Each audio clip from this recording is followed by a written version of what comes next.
Alright guys, TacticalRab back again today. Hope you're all doing well and enjoying your day so far. And these last couple of weeks I've had quite some discussion about some role changes within professional teams. Paris Legion are always talking about it, Minnesota Rokkr we talked about yesterday in quite some detail, but also Seattle Surge may be considering some moves in advance of Stage 5 beginning next week. And tweet your thoughts in the comment section below. Like if you guys enjoyed the video, subscribe if you're new as always, I greatly appreciate it. I'm really outside the channel, thank you very much indeed for doing that. First of all, wanted to mention this from Charlie Intel. It's getting to that point in the year where we seem to get a load of new things about the next Call of Duty game that's coming out relatively soon. Slipstream apparently is the internal name, some sort of like artwork situation going on. Seems kind of like World War II Vanguard style themed, I would imagine, so seems like that's probably what we're going to get. Of course, Sledgehammer Games has been confirmed as the developer for it. Thought I'd mention this real quick as well. The latest episode of the Breaking Point podcast went out yesterday. If you guys would like to check it out, I'll leave a link down below. Kind of funny, just before we went to start recording live, I was like, yeah, let me just adjust the green screen real quick, and as he sits back down, it completely falls over backwards. But I think we're going to start doing these live. I think maybe after Stage 5 we're going to try and start doing them live on Twitch. So with any luck, that'll be a good bit of fun. If you guys are interested, let us know. I'm sure it'll be a good time, most certainly. Wanted to talk about this first of all, then, because there's been quite some discussion these last couple of weeks with regard to 8 right now. And a lot of these teams right now that are at the bottom of the league, right,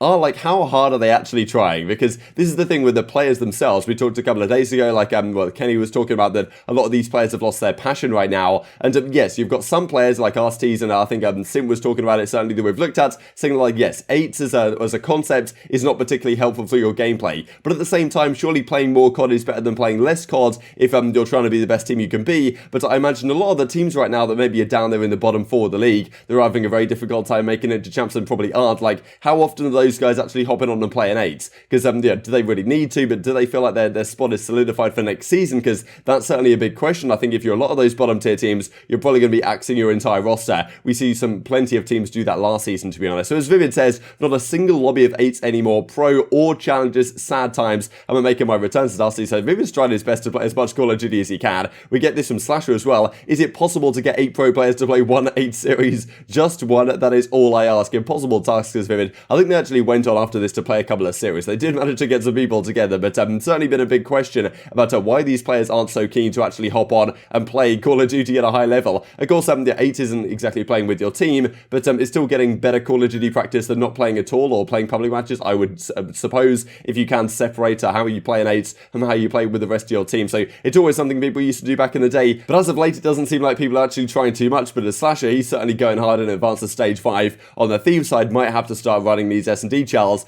I've been itching to play, or maybe bring back the S&D scene to some degree. This comes up from the COD League, because of course we are returning to LAN for the Stage 5 major. We were on LAN for the Stage 4 major, and one of the big stories of that major was Seattle Surge, right? They looked certainly much better. Octane, especially as an individual, looked better. At the end of the day, they beat London, they beat Paris, then they lost to OpTic, a better team. So yeah, all things considered, they beat teams they probably were expected to be honest. They lost to teams that, well, I guess they were expected to in OpTic Chicago, but at the same time, their victories against London and Paris were pretty dominant. Now, Octane was certainly pretty frustrated the fact that they looked so much better on LAN, but still, they're not going to be able to get to the World Championships unless they go absolutely mental and like Florida completely lose every single series or something like that in this final stage. Probably not going to happen, all things considered, and they don't get to go to champs. But yeah, of course, Octane's pretty frustrated because they played the entire season online. That's why they're in this tough spot, and then they look somewhat better on LAN. But of course, look, he's an assault rifle player, one of the best in the league. Certainly proved it this past weekend at the Stage 4 major, right? And at LAN relatively soon, even though these next few weeks are going to be online. So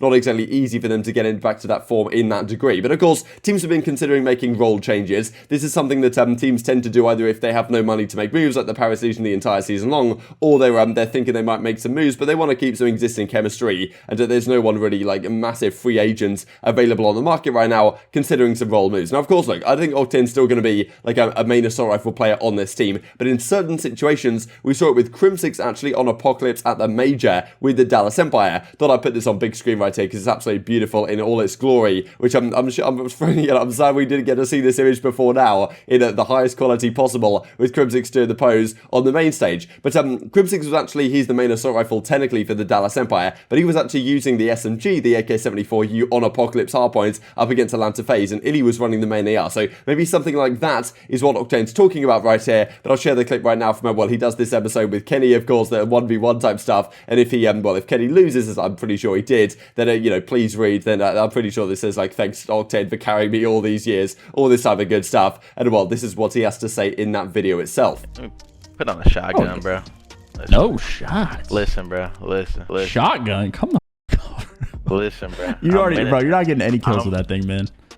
Wait, honestly, I've been people up using the M4. That's kind of, I can't use the M4, bro. What gun do I want to use? I've been using a sub in scrims, bro. I might just have to use it here too. Shit. All right, what game up? Hardpoint. Hardpoint, run it. Wait, they got hijacked in this shit? Yo, I don't play this game, bro. So Octane always likes to talk about using an SMG, right? You guys might remember in Black Ops 4, the Sorgtane thing went on whenever you use the AR or whenever you, well, typically use an ICR player, right? One of the best ICR double grip 2 players in the entire game, like shot absolute laser beams with that. But the Sorgtane was, well, I think a bit of a meme that went around for a while because he was pretty good with the Sorg when he happened to pick it up off the ground as well. Now, as he's saying in that clip right there, been using a sub a little bit in scrims. Now, what could that potentially mean? What circumstances could this be used in? Because, of course, Octane's one of the best ARs in the league. I don't think with Prestinni and Classic on the team that any of them is going to take over like assault rifle responsibilities, and Octane's going to move to an SMG. It just doesn't make too much sense. However, in certain situations that may be the case. We saw Crimsix use it, as I mentioned just before we shared the clip. This was in the Apocalypse hardpoint up against Atlanta FaZe at the Major, when of course they got 100 point clubs, and aBeZy went rogue. He went 32 and 12, as you can see. This set up the game 9, and then FaZe of course went on to win on Raid, as you guys may well remember. Now, ILLey and Crimsix didn't have the best time of things, right? They got completely bodied 10 and 24. In fairness to them, this was their 17th map of the day. So at this point, you're probably getting pretty knackered, especially playing a team like FaZe. But as you can see, what's kind of interesting here is that ILLey is actually using the Krig and it's Crimsix on the SMG, despite the fact that Crimsix is technically the main assault rifle for their team, and often like ILLey may drop down, it's actually ILLey who's using the main AR right here. So maybe this is what Seattle are talking about and what Octane's talking about, because they're pretty good at Apocalypse, they play it a fair bit, and maybe they're thinking Gunless can actually use the main assault rifle, use the only assault rifle on Apocalypse, and then actually it's Octane using the SMG. So maybe that could work, and maybe that can work on other maps as well, because there's certain situations that you might want to pull out 3 SMGs, and yeah, maybe if Octane gets particularly comfortable with it, that may indeed be what he starts to pull out, right? So it's interesting to see how this might develop going forwards. Is this a good idea though? That of course is another question mark. Octane is he shoots probably straighter than anyone in the entire league, and from my perspective, Gunless has always been pretty good with every single weapon in the game. I always look back to World War II, for example, and just remember how good he was, like how much of a force he was on the map, because not only with the PPSH or the bar or the STG, Gunless could do it all in that game. And in that game, you actually had it actually kind of was a flex in a way. You had to play different with the different weapons. But in this game, the flex is largely just the second assault rifle on a lot of maps. They're not really doing all that much flexing between the different weapons. But you can look at, Apocalypse, for example, is one of those maps where you do need to pull out an SMG at times, pull out an AR at times, depending on the hills. And maybe Octane's going to be the guy to do that. Is it the greatest idea for Seattle Surge? Not 100% sure, because I'd have thought Gunless might have been able to do a better job of that role than Octane. But something we'll have to see what happens to them when, of course, they go to stage 4, and this is where they start to play. So if you guys aren't sure what the groups are, pretty much it's all the teams that are the purple and bluey type teams are all in the same group, plus the Dallas Empire. So Florida plays Surge, that's Surge's first game on the Saturday. Then you've got Empire and Gorillas and Minnesota Rokkr and Toronto Ultra also in that same group. So those are all the teams that Surge will have to play. Not the easiest group by any means, but still a dark horse potentially in that group. Of course, they are back to online, and Octane's talked about the fact that obviously in his headspace as well, he felt so much more comfortable on LAN, but it was also kind of maybe a mental thing, right? Being on LAN made his mental in a much better state than it was online, and maybe the frustrations that come along with that. So it's going to be tough for Surge, I think, to make a run in this group, but it's still very possible, and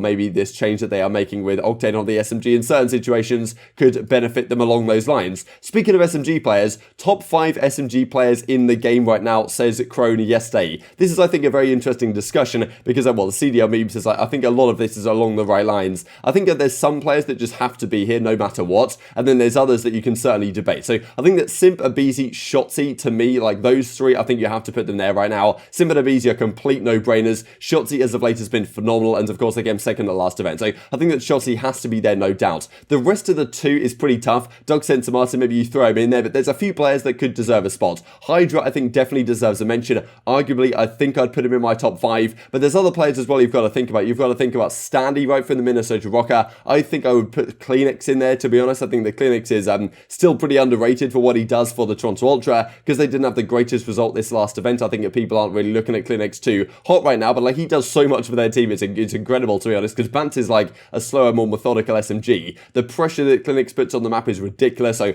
I think that I have to have CleanX in my top 5. So I think I would go Simp, aBeZy, Shotzzy, CleanX and Hydra, something like that. Asim is probably just on the cusp. I think Scump is probably just on the cusp, something along those lines. But again, intrigued to hear your thoughts in the comment section below. After like Simp, aBeZy, Shotzzy, which I think are, well, a dead set to be honest. After that, it kind of can get quite mixy depending on who you think is best in certain situations. And just to finish off with this pretty crazy stat from Doug Lebo over at the Los Angeles Grillers, by my count of the 60 starters at launch weekend last year for 2020, only 24 of those 60 players have yet to miss a single game in the CDL, which is pretty remarkable to think that like over half of the starters from launch weekend last year are now, well, either they're completely out of the league or at least at one point they've missed a game by being benched or something along those lines, which is a pretty crazy stat. It's crazy how quick the turnover is and how, well, your career can come to an end in a heartbeat if you are a professional player. That's why, of course, making content and stuff like this can be so valuable to these guys, because once you're out the league, it's very hard to get back in, especially with potentially no expansion on the horizon. Very much intrigued to get your thoughts on all this stuff in the comment section below. Hope you guys enjoyed the video. If you did enjoy it, I'd greatly appreciate a like on the video. I really upset the YouTube algorithm like you enjoyed this content. Other people like you may enjoy this content as well, and I've grown the competitive Call of Duty community. Thank you much as always, take care,